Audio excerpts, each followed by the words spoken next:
This is their favorite thing, is to force us to say and read their words.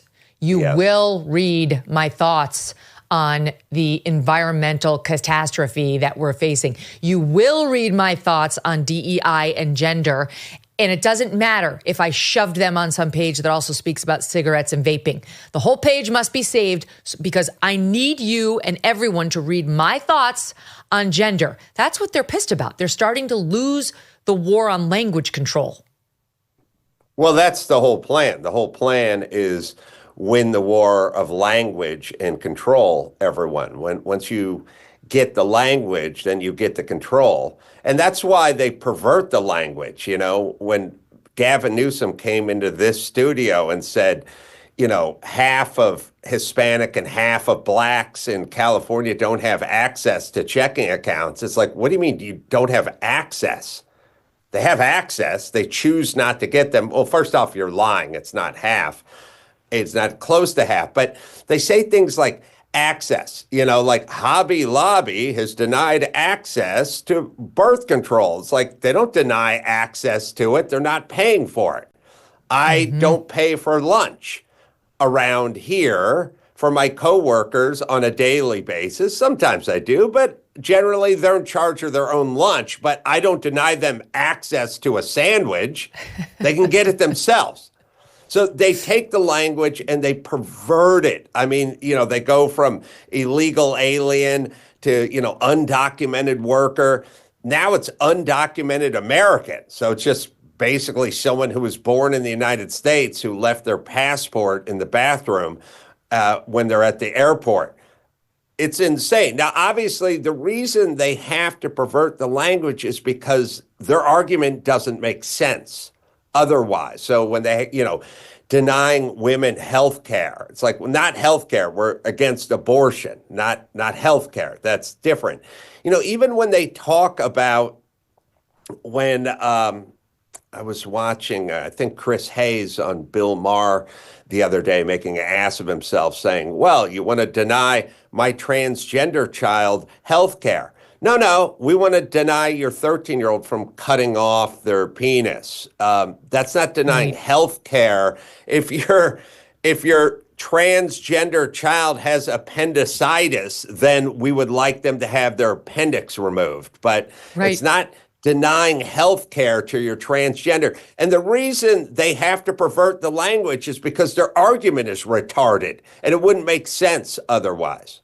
Yeah, it's the same way they make us call he's, she's, so that we're in the position of saying she can't come into the women's locker room. She can't come into the bathroom and undermine our argument right from the get-go. It's all part of the same game. It's all part of the confusion game, too. Like when the LA Times was reporting a story a couple of years ago in LA, you may have heard about it, where some like 25-year-old dude went to a Denny's bathroom and raped a 9-year-old girl. But now the 25-year-old dude identifies as a woman and their pronouns are they. So when they tell the story at the LA Times, they go, well, the 9-year-old girl went to the bathroom and then she came into the bathroom and they pulled out their phallus. And it's like, they... She, are these two people? Like, it's all there for you to go, all right, listen, I'm out. Do what you want. Yeah. It takes some money. I'm going home.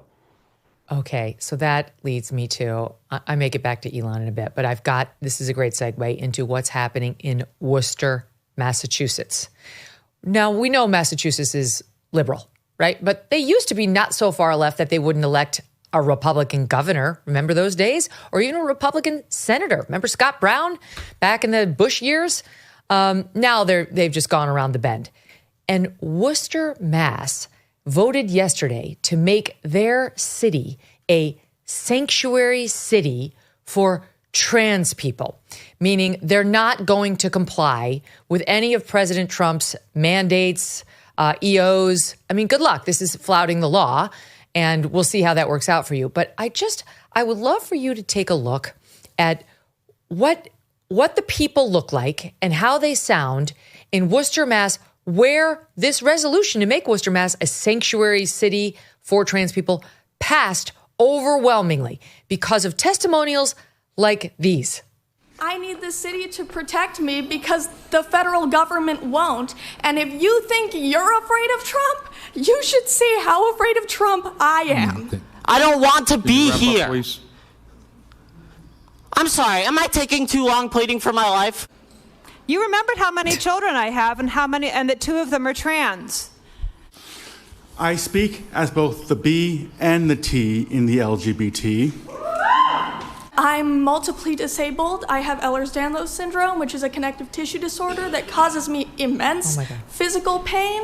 I'm on the autism spectrum, and I have narcolepsy, and I couldn't drive myself here, so I had to hide from my driver that I was in drag, which is not an easy thing to do in drag. I want to spend an hour applying glitter on my face so that you will hear and see me. Can you look at me and tell me how many of my friends need to die before you do anything? Please wrap up. Look at me. Okay, we're all done here. Fucking pathetic. We're all done. It worked. How can you?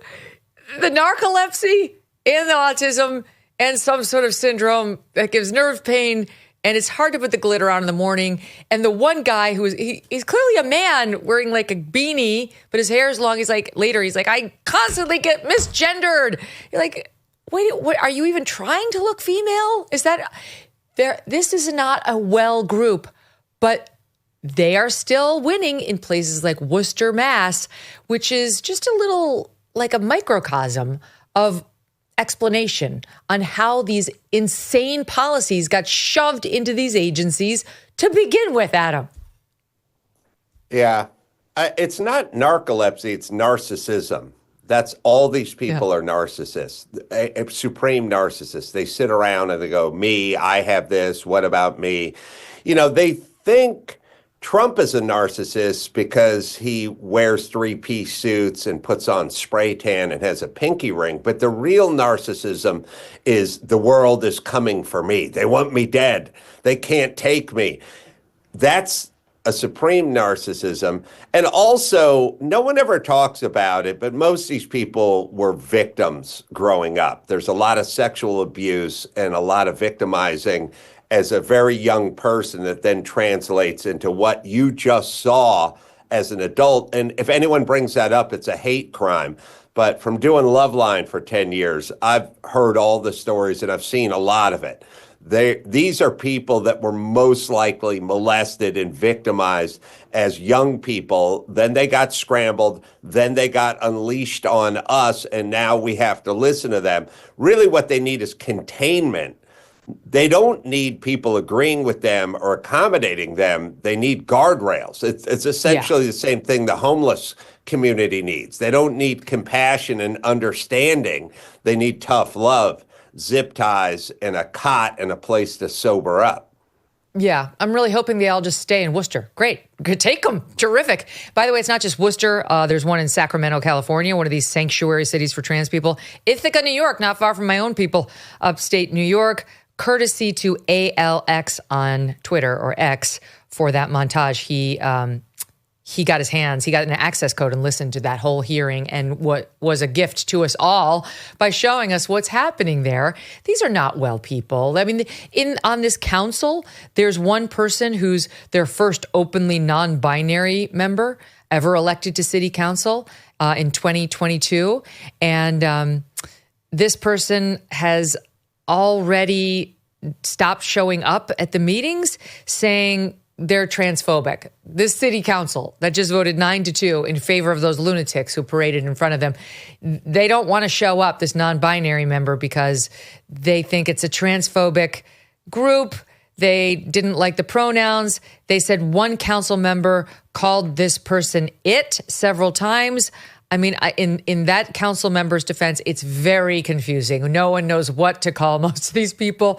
Normally, the listening audience knows, I'll describe to you what we're seeing on the screen so you can have the visuals in your head. That's impossible. You have to just go to YouTube, go to 28 after the hour, and you look for yourself at the parade of horribles that just showed up in that. But it's not there. We have to forge on without these people. All these pages should be scrubbed. This ideology should be snuffed out. We should stop pretending that it's real for these children.